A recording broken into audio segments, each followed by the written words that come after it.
have just finished my 6-day professional field trip. It wasn't just a vacation, it's a mobile classroom that helped me understand the tourism industry in real life. Follow me to see where I went, what I ate, and what I discovered during those 6 days. Today marked the beginning of our 6-day professional field trip. As our bus left the campus, there was excitement in the air. This wasn't just a trip, it was an outdoor classroom where we saw how tourism operated in real life. We passed the long Futon station, officially leaving the busy streets of Ho Chi Minh City behind. Modern expressways like this were amazing. They made the journey to our destination so much faster and more comfortable. Watching the skyscrapers fade away into that peaceful rural view was quite refreshing. It really set a relaxing mood for the whole group before we reached our first stop. Our first rest stop was Long Khánh for breakfast. This was a popular service point for long-distance tours because it could handle many groups at once. As you could see, the food was delicious and gave us a huge energy boost for the long ride ahead. When we were filled up and ready to hit the road again, our next stop was Cana. We stopped there for a lunch break and just look at that view. The turquoise water and white salt fields were absolutely stunning. After devouring another amazing meal and soaking in the cool sea breeze, we felt completely re-energized. Then we headed straight to Nha Trang to visit the Institute of Oceanography. We arrived at the Institute of Oceanography in Nha Trang, established in 1922. This was one of the oldest marine research centers in Vietnam. From a tourism perspective, this site was a rare example of educational tourism, where visitors could learn about marine biodiversity through research specimens and live exhibits. Our first stop inside the institute was the aquarium area. These vibrant tanks recreated the diverse ecosystem of the sea.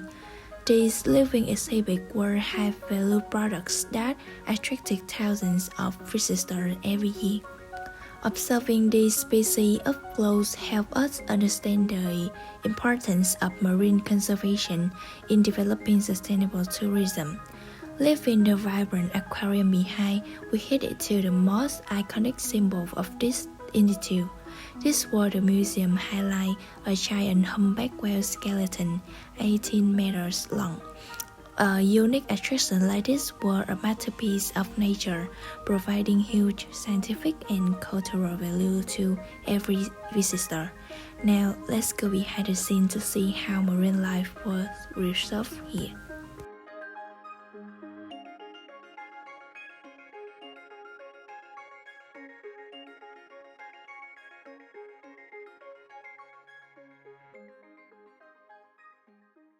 Inside the specimen storage area, display feel like a time capsule, preserving thousands of marine species in literature for research.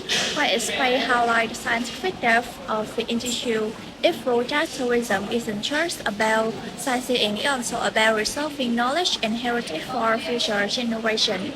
This is a perfect way to end our professional visits here. After an insightful afternoon, we checked into Nevada Beach Hotel. For dinner, the school treated us to Nha Trang famous grilled pork roast named Noon. It was absolutely delicious.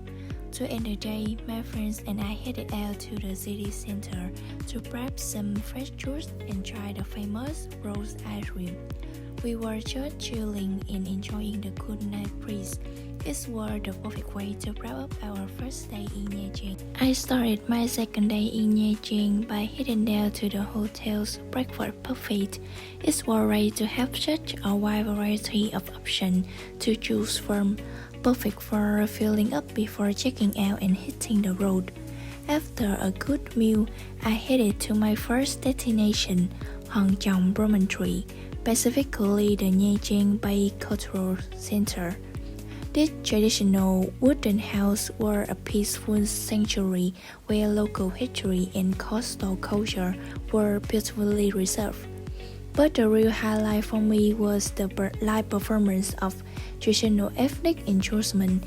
In this space, I got to hear unique sounds from the right melodies of the tarung, the rhythmic echo of the lithophone, to the elegant sitting strings zither and the soulful calamput. Let's take a moment to enjoy the music.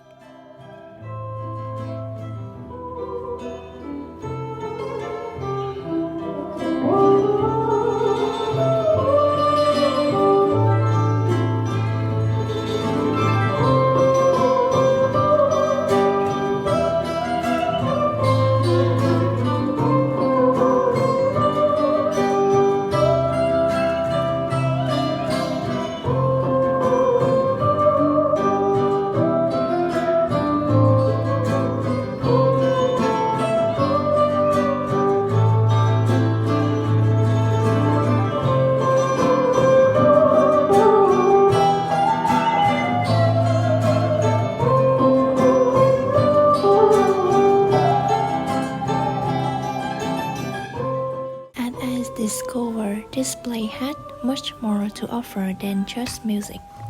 What makes Hong Kong Dormitory so special is its unique geological structure. These massive red marbles have been stacked naturally for centuries, creating a beautiful border between the land and the sea.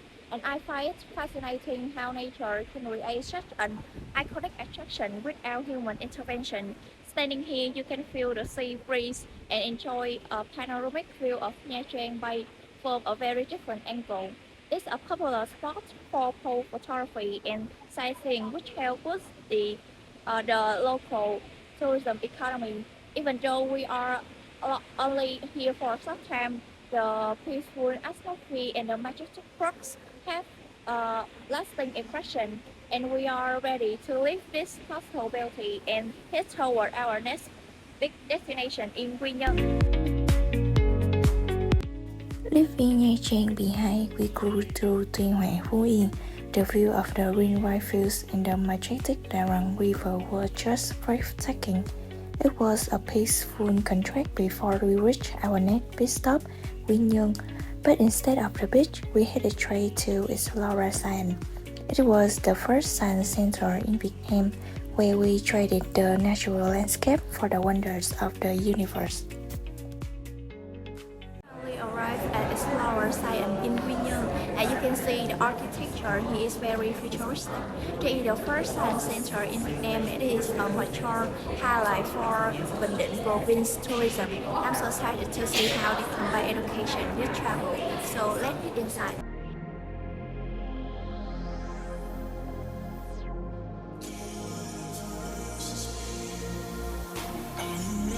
This center wasn't just for sightseeing, it was a tragic commercial move to attract a niche market, students, researchers, and families who want more than just a vacation.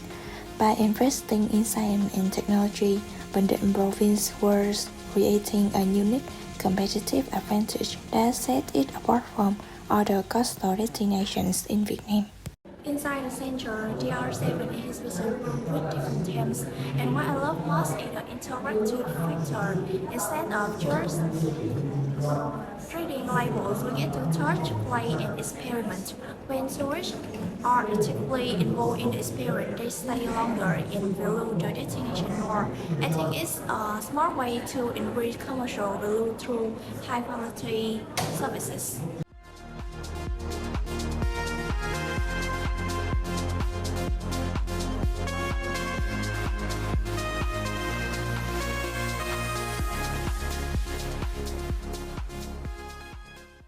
The night 5 here were so peaceful. I ended my day like a local, enjoying a refreshing glass of soy milk with rice jelly. The food here never disappointed. And to get a real sense of how tourism has changed this beautiful coastal city, I also had a chance to talk with a local vendor. Let's see what they share about their daily life and the visitors who came here. Cô tên là cô Phương. Thì cô có thấy là so với mọi năm á, thì dạo này khách du lịch đến Quy Nhơn mình nó có đông. Đông cũng ngon. Ở Quy Nhơn bữa nay là nổi tiếng là lên là du lịch thiên đường biển, mà tất cả như là mình có chỉ còn có quảng bá là khách du lịch nước ngoài cũng đến Quy Nhơn rất là đông. Là cô thấy này, người Mỹ này, người Đức cũng có, mà Philippines ngày mấy bữa trước là có cái cặp Philippines nữa cũng tới chơi xe của cô.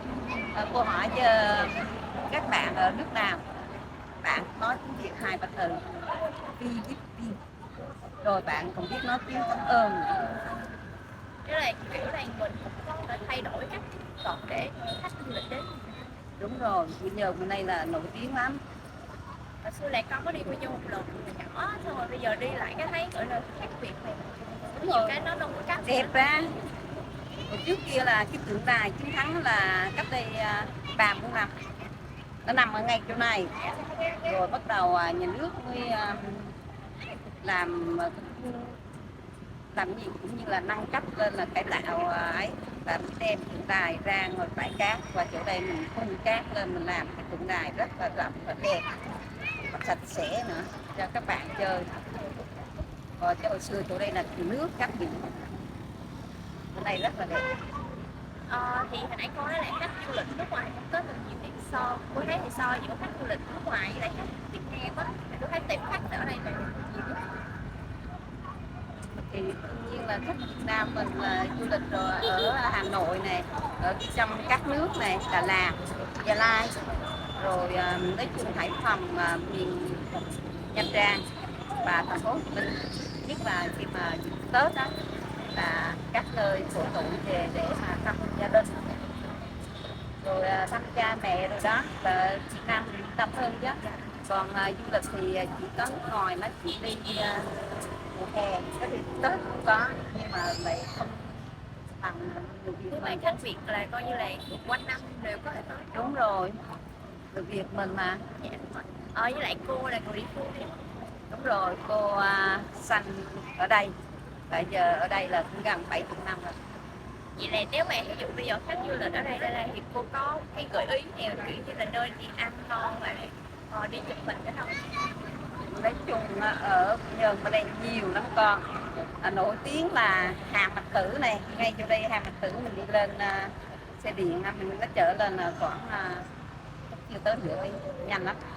Rồi ở bên Hội Lộc là có gì ta, phòng ga, có cái gì á, nói chung cô cũng hay quên lắm, nhưng mà cô thấy ở Quy Nhơn mình là nổi tiếng rất là nhiều. It was a productive day too, with a lot of new knowledge and great story, but the highlight of our coastal journey was still ahead of us the next morning at Eo Gió.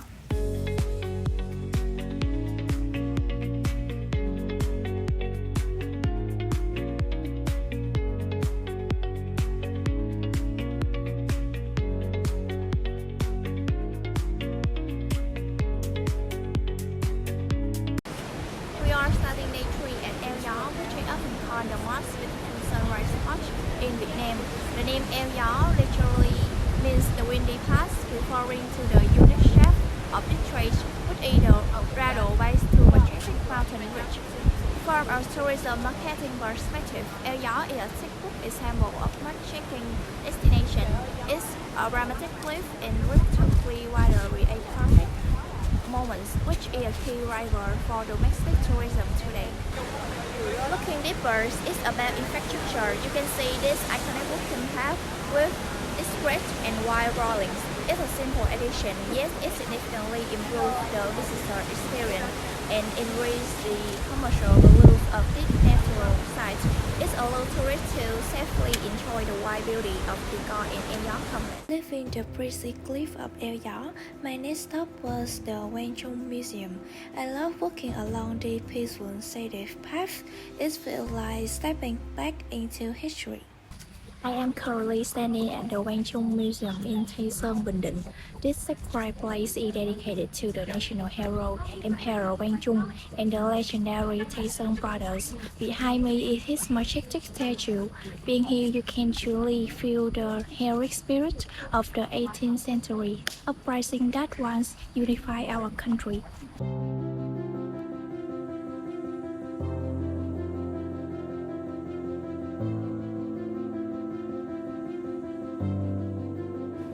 Now I am inside the exhibition gallery surrounded by hundreds of original artifacts from the Tây Sơn era.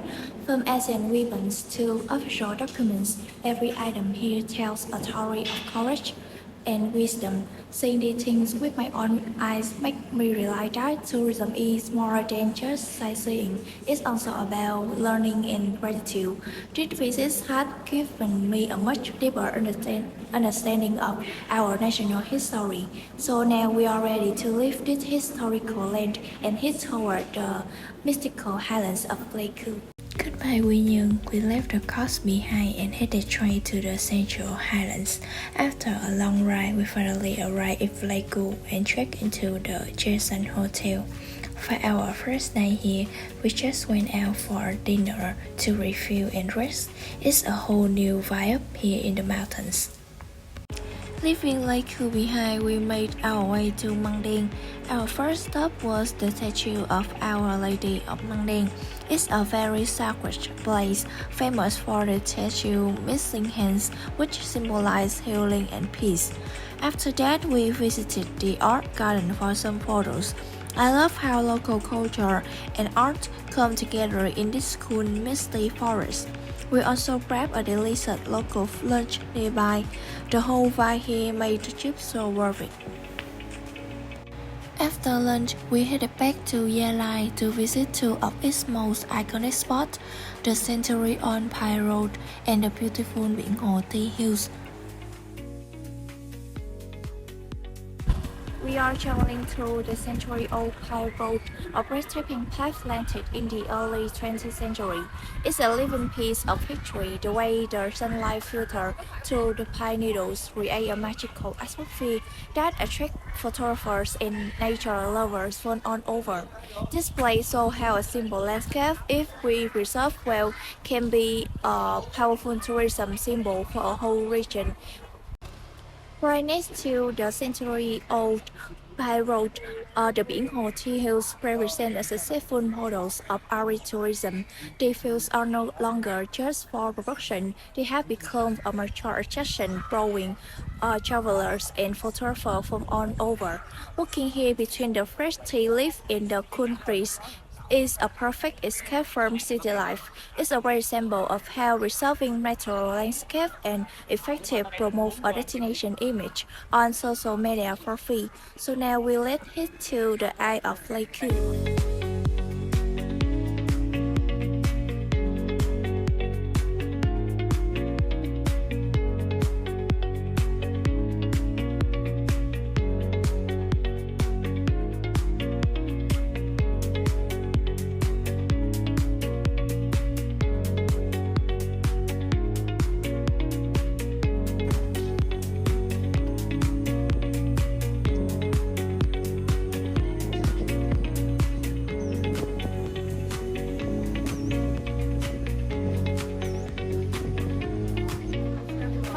We have reached the famous Trần Lake, or many call it the Eyes of Pleiku. It is actually the mouth of a dormant volcano that has been inactive for millions of years.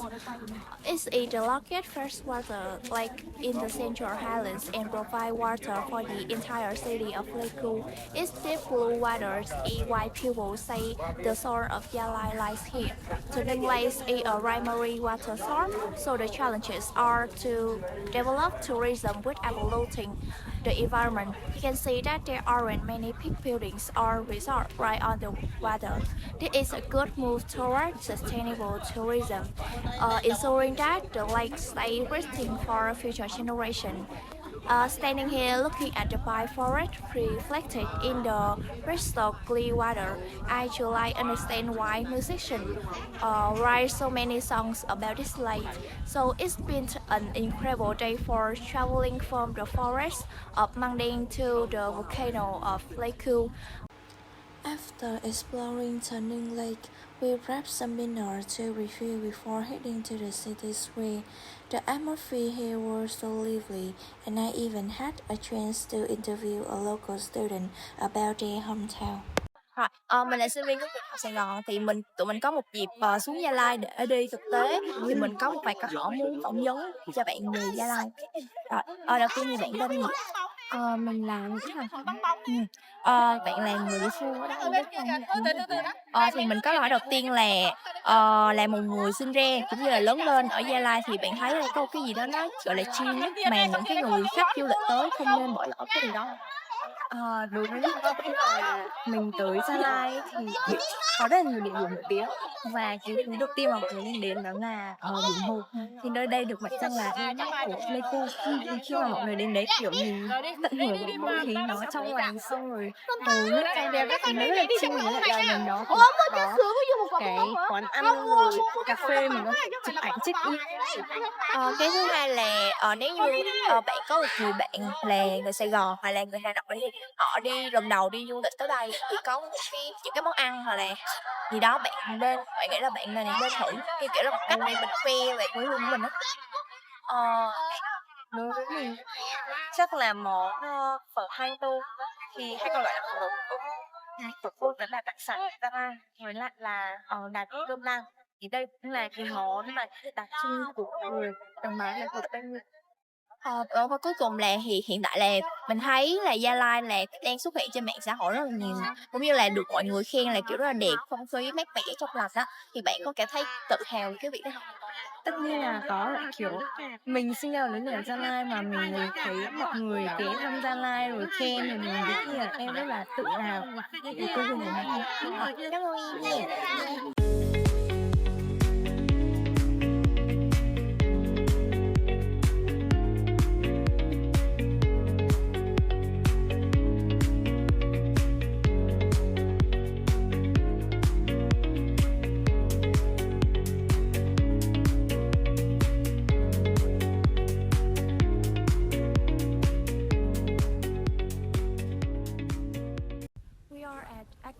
Village, the wilderness village in the Central Highlands.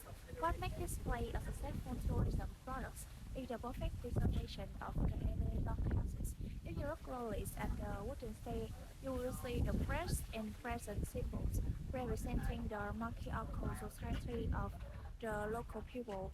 This isn't just a village, it's a living museum where cultural heritage meets professional tourism. It's a great lessons in sustainable tourism, showing us how a community can thrive commercially while keeping its soul and identity alive.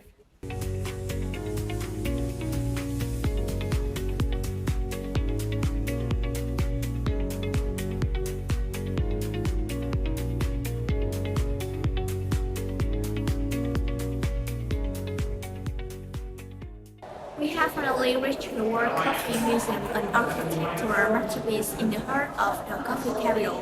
It is design inspired by the traditional Yai longhouse of the Eden people, blending ethnic soul with modern art. And the museum is not just about displaying pins, it's an interactive journey through coffee history and culture. Standing here, you can feel the ambition to put Vietnamese coffees on the global map. We spent the whole afternoon learning about the local coffee industry, but then it's worth time to hit deeper into the local soul. As the sun sets over Buôn Mê Thuột, we move from modern architecture to the mystical sounds of the Highlands. We had the chance to experience the Gong Culture Night, an intangible cultural heritage of humanity recognized by UNESCO. The sound of the gongs and the warmth of the bonfire created an unforgettable atmosphere. This experience was truly the soul of the Highlands. On our final morning, we visited the magnificent Raisap waterfall. In the local language, Raisap means the smoke waterfall because of the mystery it created. Looking at the powerful flow, I could see why it's a famous symbol of the Central Highlands. It's a masterpiece formed by volcanic rocks in the Serapok River. After that, we headed back to school, officially ending our 6-day journey. My 6-day journey has come to an end, but the lessons and memory will stay with me forever. The trip helped me realize that tourism is more than just sightseeing. It's about understanding culture and how the industry works in reality. I want to send a special thanks to my teacher and my friends for being part of this journey. Huge thanks to our tour guide for his professional insights and dedication that make our journey so much better. These experiences are truly priceless for my future career. Thank you for watching my journey. Bye.